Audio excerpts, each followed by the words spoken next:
नए एक्सरसाइज 7.3 में आपका स्वागत है।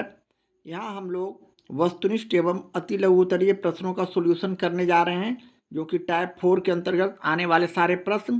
तो पहला प्रश्न में हम लोगों को कुल अल्फ़ाबेटिकल ए टू टी यानी 20 प्रश्नों का सॉल्यूशन करना है।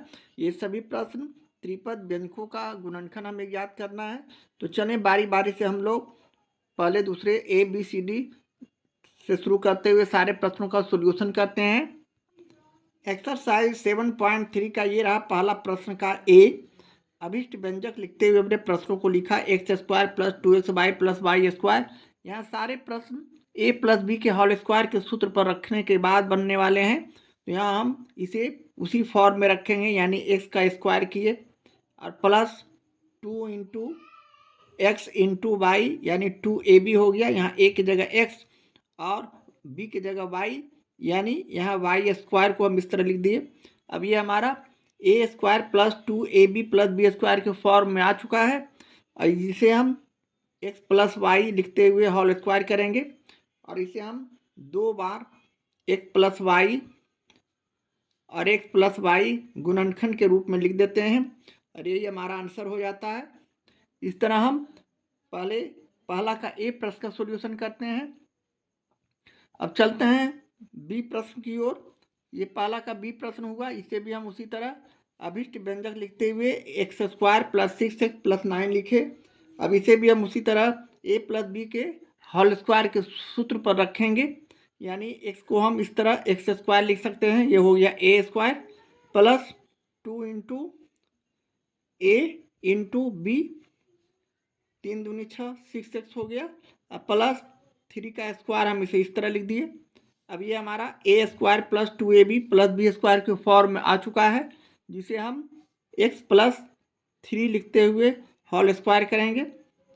अब इसे हम दो बार गुना करके लिख देते हैं, यानी x प्लस 3 दो बार है तो x प्लस 3 यह गुणनखंड के रूप में हो गया, और यही हमारा आंसर हो गया।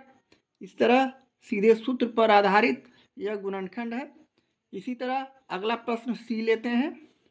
अभिष्ट व्यंजक लिखते हुए a square plus 8ab plus 16b square लिखा। यह भी उसी तरह का प्रश्न, इसे भी हम लोग उसी तरह सूत्र पर रखते हैं, यानी ए का होल स्क्वायर प्लस 2 इंटू ए इंटू 4b 2ab। यहाँ b की जगह हम इसे 4b का होल स्क्वायर करते हैं, यह हमारा b हो गया, यानी ए स्क्वायर और b स्क्वायर यहाँ है। इस तरह हम लिखेंगे। इसके बाद प्रश्नों को हम उसी तरह सूत्र पर रखेंगे, a square plus 2ab plus b square, यहाँ ए की जगह ए और बी की जगह 4b है, तो हम इसे ए प्लस 4b लिखते हुए होल स्क्वायर करते हैं, और इसे हम दो बार लिख देते हैं, जो कि गुणनखंड के रूप में हो जाते हैं, ए प्लस 4b और ए प्लस 4b, और ये हमारा आंसर हो गया। इस तरह हम ये सारे प्रश्नों का सीधे सूत्र पर फॉर्मूले पर सॉल्यूशन कर रहे हैं। इसी तरह अगला प्रश्न डी लेते हैं। इसे भी हम उसी तरह अभिष्ट व्यंजक लिखते हुए 9a square plus 6ab plus b square लिखा।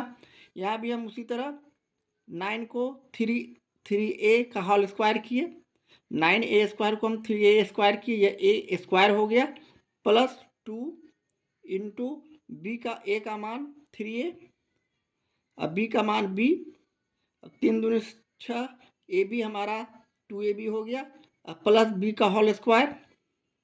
इस तरह सूत्र पर लिखने के बाद इसे हम अब सीधे a square plus 2ab plus b square, यानी ए की जगह यहाँ 3a प्लस बी की जगह b का होल स्क्वायर किए।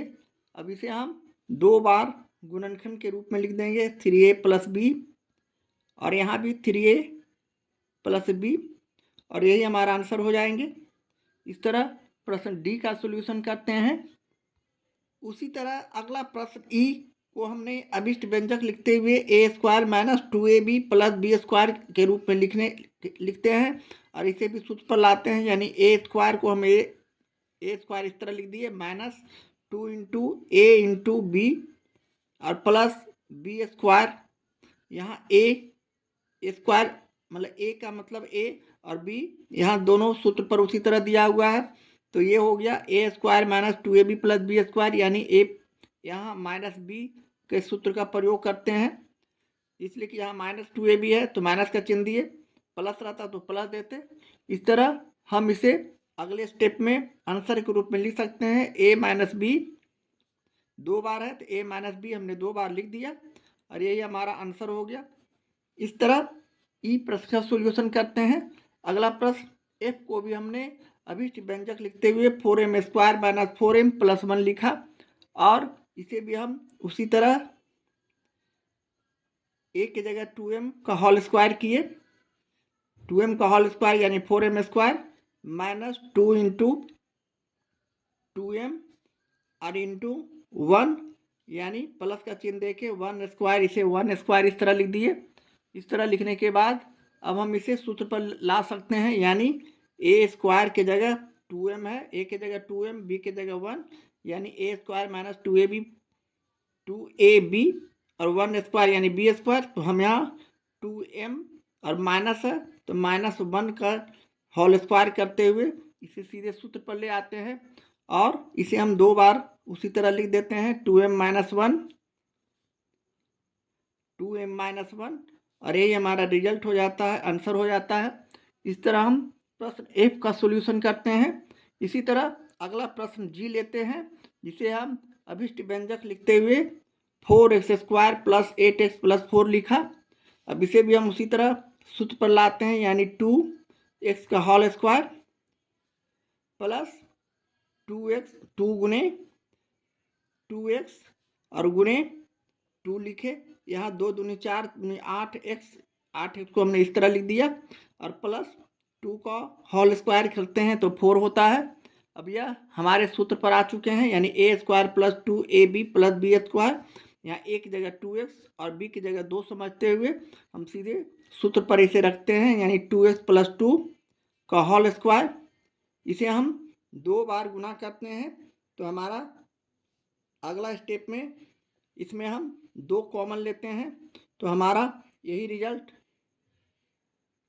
x प्लस 2 और इसे हम ब्रैकेट में इस तरह कर देते हैं तो हमारा रिजल्ट अगला क्या हो जाता है, 2 को 2 बार गुना किए तो 4 और x प्लस यहाँ 1 बचेंगे, सॉरी यहाँ 1, इसे हम x प्लस 1 2 बार गुना कर देंगे। इस तरह हमारा ये फाइनली रिजल्ट आ गया, यही हमारा आंसर हो गया। इस तरह हम लिखने के बाद अगला प्रश्न एच लेते हैं। प्रश्न एच का भी हम लोग अभिष्ट व्यंजक लिखते हुए x square plus 2x plus 1 लिखा। अब इसे भी हम उसी तरह सूत्र पर लाते हैं, यानी एक्स का whole square plus 2 into x into 1 plus 1 का स्क्वायर। इस तरह हमारा रिजल्ट आ रहा है सूत्र पर, यानी a square plus 2ab plus b square, यानी x प्लस 1 का होल स्क्वायर, जिसे हम 2 बार लिख देते हैं, यानी x प्लस 1 और x प्लस 1 और यही हमारा आंसर हो गया। इस तरह हम प्रश्न h का सॉल्यूशन करते हैं। अगला प्रश्न आई लेते हैं, जिसे हम अभिष्ट व्यंजक लिखते हुए 9x square plus 54x plus 81 लिखा। इसे हम पहले कॉमन लेते हैं। यहाँ कॉमन लेने के लिए हम लोगों को सबसे पहले 9 कॉमन लेते हैं।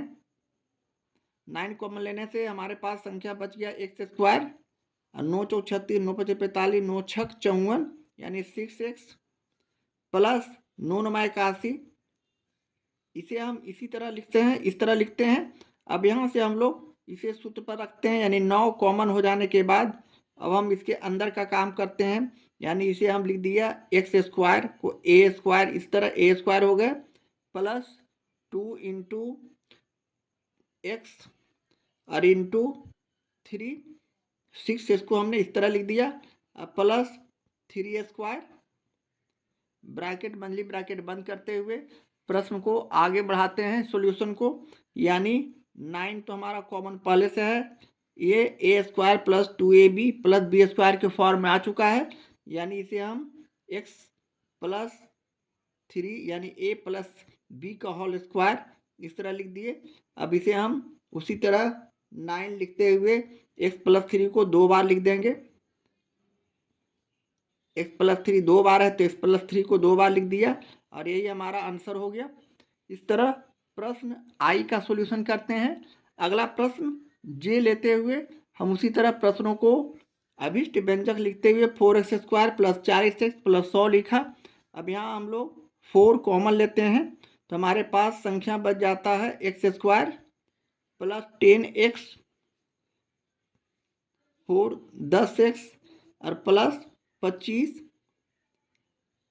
इस तरह हम कॉमन लेते हैं तो हमारे पास संख्या सभी 4 सभी में है। सभी का कॉमन लेने के बाद हमारे पास संख्या x² प्लस 10x प्लस 25 बचे। अब यहाँ से हम लोग इसका उसी तरह सूत्र पर रखते हैं, यानी 4 तो कॉमन हो गया और इसके ब्रैकेट के अंदर का काम करते हैं तो x का होल स्क्वायर यानी a² प्लस 2 इंटू ए का मान x और b का मान यहाँ 5 रखेंगे तो 5 दूनी 10x और प्लस 25 को हम 5² इस तरह लिख दिए। इस तरह ब्रैकेट बंद करते हुए हम अगले चरण में पुनः उसी तरह 4 को बाहर किए और a² plus 2ab plus b² यानी x प्लस 5 यानी a की जगह x और b की जगह 5 रखते हुए होल स्क्वायर किए। अब इसे भी हम उसी तरह पिछले प्रश्न की तरह आंसर के रूप में ले आते हैं, यानी x प्लस 5 को दो बार हम लिख देंगे तो हमारा अभिष्ट व्यंजक का गुणनफल मालूम हो जाता है और यही हमारा आंसर हो जाता है। इस तरह हम जे प्रश्न का सॉल्यूशन करते हैं। अगला प्रश्न के लेते हुए हम उसी तरह प्रश्नों को लिखे। अभिष्ट व्यंजक बराबर x पर पावर 4 प्लस 2x² प्लस 1, यानी हम इसे x पर पावर 2 का होल स्क्वायर इस तरह भी x पर पावर 4 को लिख सकते हैं प्लस 2 इंटू ए के जगह x² हो गया इंटू बी की जगह 1 और प्लस 1 को हम इस तरह भी लिख सकते हैं 1²। इस तरह लिखने के बाद अगले चरण में हम इसे a² plus 2ab plus b² यानी a की जगह यहाँ ax² और प्लस 1 का होल स्क्वायर करेंगे। इस तरह ये रहा k का फॉर्म लिखने का तरीका। इस तरह ax² प्लस 1 दो बार हम पुनः इसे लिख देते हैं तो हमारा अभिष्ट गुणनखंड प्राप्त हो जाता है। और x² प्लस 1 दो बार लिख दिया और यही हमारा आंसर हो गया। इस तरह हम के प्रश्न का सॉल्यूशन करते हैं।